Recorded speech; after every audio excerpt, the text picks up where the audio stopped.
Hello everyone, welcome back to Everyday Kelly. My name is Kelly. So today I have another book video for you. I kind of feel like this year I have been a little bit slow with the reading. But that being said, I have read something like 14 or 15 books so far this year, so I think that's kind of a good start. But I do kind of feel like there are times when I go through a few days and I don't read anything. But today I am going to give you a little bit of a rundown and a little bit of an opinion of the 7 most recent books that I've read during this quarter.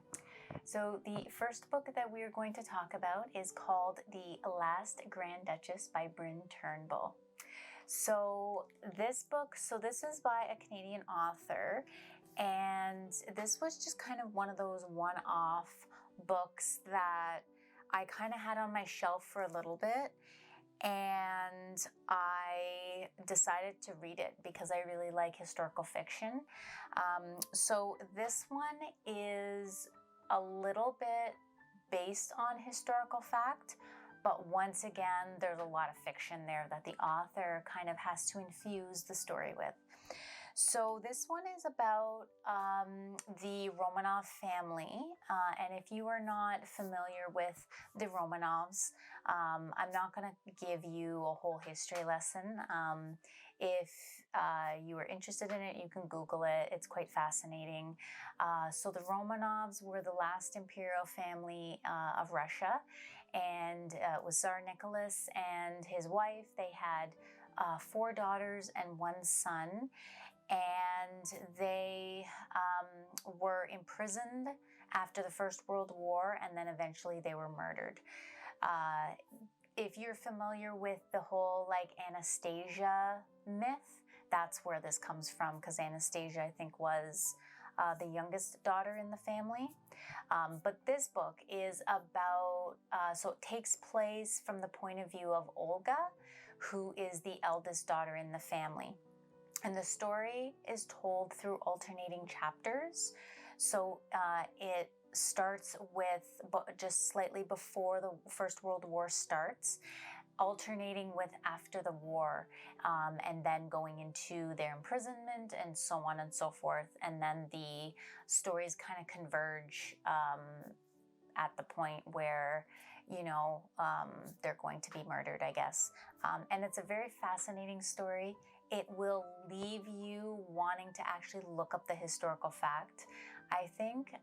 And I really think the author does a good job. I think she did a lot of research into this. And then at the end, there is a little bit of a twist. That's all I'll say, because I obviously don't want to ruin it. And I think the twist at the end will leave you wanting to look some stuff up, like the actual fact behind it. This was a 3-star review for me on Goodreads. I enjoyed it. I always love a good historical fiction. So if you do too, and if Russian history or things about the Romanov family interest you, this one might be a good one to pick up. So the next book we're going to talk about is The Ark by Tori Henwood Hohen, and this is another Canadian author.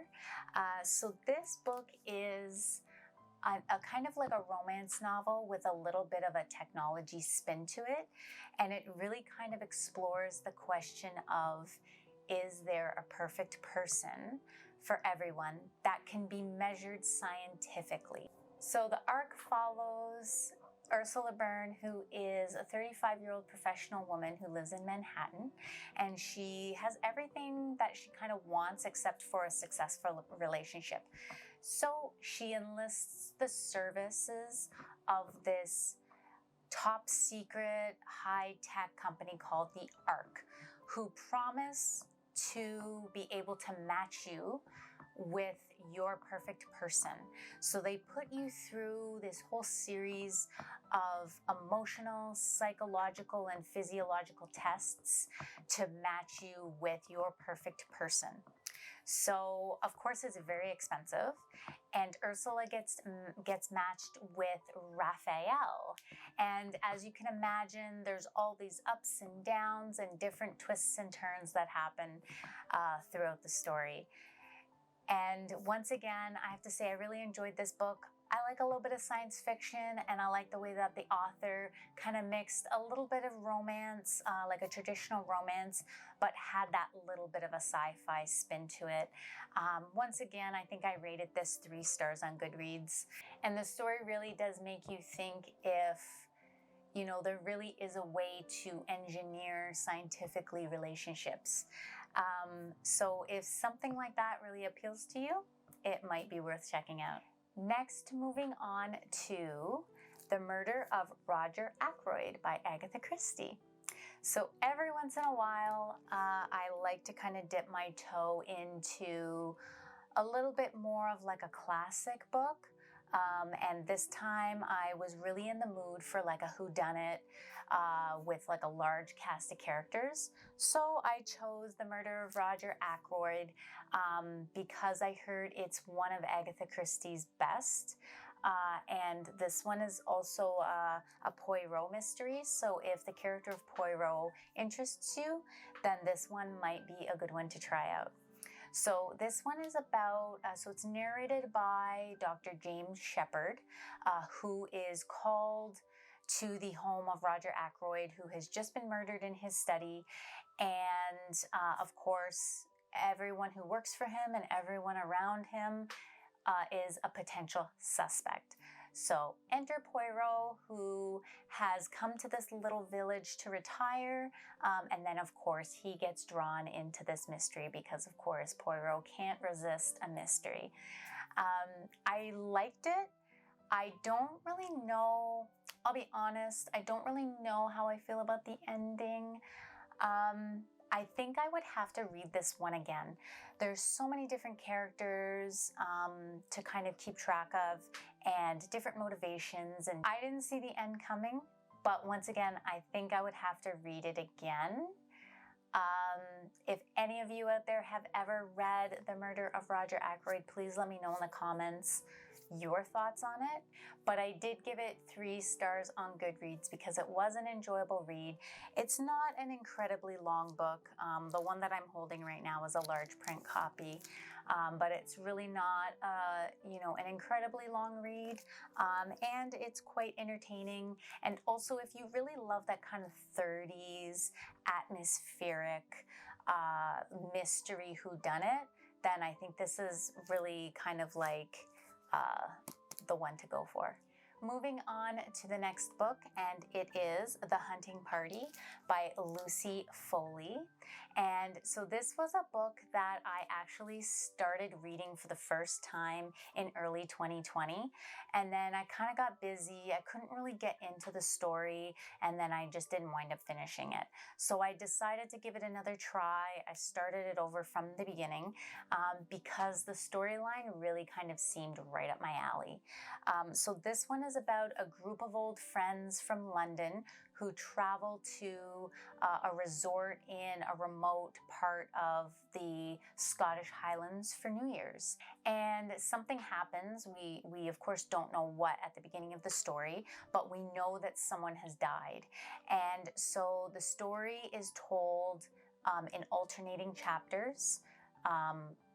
Before New Year's, when the group first get there to this resort, and then also after when the murder has happened and when they're trying to figure it out. And then both storylines kind of converge to the denouement at the end, and we kind of find out what's going on. Another interesting thing about this book is each chapter is told by a different character. So we kind of get to see different points of view. And then, of course, everybody has something to hide. So that makes it really interesting as well. Somewhere along the line, I kind of felt like it was kind of predictable. Like I didn't really quite figure it out, but I kind of knew where it was heading. But I still think the story was really enjoyable, like all the bits and pieces of the characters. I still felt like it was really enjoyable, just kind of the journey getting there. This is another one that I gave 3 stars on Goodreads. So if that type of story, kind of lost in a snowy wilderness in the Scottish Highlands is kind of up your alley, then you might enjoy this one. The next book that we're going to talk about is The Girl in the Middle, Growing Up Between Black and White, Rich and Poor by Anais Granovsky. So this one is a biography. And if you don't know who Anais Granovsky is, if you grew up in Canada in the 80s and 90s, you might know. She is an actress who was most famous for playing Lucy Fernandez on a very popular television show called Degrassi. First it started with Degrassi Junior High and then Degrassi High. So this book really is an account of her life growing up as not just mixed race, but also mixed religion, and also between one side being poor and the other side being rich. She had a very fascinating growing up experience, and it also kind of details a lot about her parents getting together. So her father was white, Jewish, Canadian, wealthy from Toronto, and her mother was kind of a little bit more poor and Black from the US, and just kind of like general Christian, I guess you could say. And when she was born, she mostly lived with her mother because her father kind of was a little bit of an adventurer, and he kind of like took off a lot and wasn't really part of the family. So she grew up with her mother mostly in very, very poor circumstances in Toronto. But then to contrast that, she would go and visit and spend weekends and time with her wealthy Jewish grandparents and kind of live a little bit of a different life. So it doesn't really tell too much about her experience in entertainment. It just kind of touches a little bit on that at the end. But the majority of the story is about how her parents met and kind of her growing up experience with those very two different lives that she kind of led. So this was another one that I really enjoyed. I gave it 3 stars on Goodreads. So I would recommend checking it out. So the next book we're going to talk about is called The Southern Book Club's Guide to Slaying Vampires by Grady Hendrix. So I didn't really know, but this book's kind of has a little bit of controversy on Goodreads. Some people really like it, and then there are other people who just really read a lot of other things into it that I guess kind of bothered them. So of course I had to read it.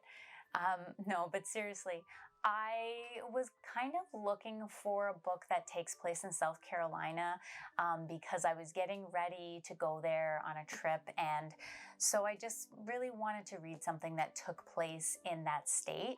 So I chose this one. So this one takes place in Charleston, South Carolina, in a residential neighborhood in like the 80s, late 80s, early 90s. It takes place over a little bit of time, a couple of years' time. And it's about a group of housewives who have a book club where they mostly read like true crime sort of books. And so into the neighborhood moves kind of like this young man. He moves there to take care of an ailing aunt, but then she eventually passes away, and then he just kind of stays in this community. And the main character, Patricia Campbell, finds herself really drawn to him, and she doesn't exactly know why. But then these things start happening in the community, and also in this other kind of like segregated poor community. Some children are going missing, and Patricia suspects this man. But of course, because he's very charming and he's managed to charm the whole community, and he's kind of got some business deals going with some of the men in the community, nobody believes her. And I really did enjoy this book. I enjoyed the writing style. Right from the beginning, I felt like the style just kind of drew me in. And in fact, I almost, like from the beginning, I almost forgot that it's kind of supposed to be a little bit of a scary book until some things happen. And then I'm like, oh yeah, wait a minute. It's not just about these housewives in Charleston. Now, I will admit there are some strange and uncomfortable sequences in the book that I think is where a lot of the controversy comes from. But overall, I still enjoyed the book, and once again, it's another 3 stars that I gave on Goodreads. So the final book that we're going to talk about today is this one called Born Behind Bars by Padma Venkataraman. I'm sorry if I didn't get that last name correct. So this one, as you can probably tell by the cover, is a junior book. And every once in a while, being as I work in a library and I'm seeing books all day long, every once in a while I come across a junior book that just sounds really interesting that I really want to read. And this was one that was sitting on my to-be-read shelf for a while. And so I decided to kind of get into it. So this one is about a young boy named Kabir who is born in a prison in Chennai, India. And he was born there because his mom is in prison basically for a crime she didn't commit. And as he kind of gets older, they give him the news that he has to leave the prison because he's too old to stay there. And they say, okay, we found an uncle and you're going to go and you're going to live with him. When he gets out, he realizes that this man is not his uncle. He posed as his uncle, and he is actually going to try to sell him. So Kabir manages to escape from this man, and he goes out into the streets. It's the first time he's ever been out in the world by himself. And he meets this streetwise kid named Rani and her parrot. And Rani really kind of helps him and decides that, okay, I'm going to go on this journey with you. And Kabir decides, okay, I'm going to go and try and find my father. And so Rani says, okay, I'm going to help you do that. It's a really interesting story to kind of see the world through Kabir's eyes. He's experiencing everything for the first time. He has no idea what the outside world is like. And even the poorest of circumstances, like sleeping in trees and just being outside all the time, seems very scary to him. And I think that this would be a really good book to read if you have younger kids. It would be a good book to read together because it's very eye-opening to read these, even though it's not a true story, but I'm sure that the author kind of drew on some realism of things that happen in different places across the world. And so I think it would be really interesting to read it with your children and discuss it. And it's just very eye-opening. So this was another one that I gave 3 stars on Goodreads. So that's it. So those are the 7 most recent books that I have read. If you have read any of these books, please don't forget to leave me a comment and let me know what your thoughts are. I hope you enjoyed this video. If you did, please don't forget to give it a thumbs up. And if you have not yet subscribed, please don't forget to subscribe. And I will see you very soon in another video.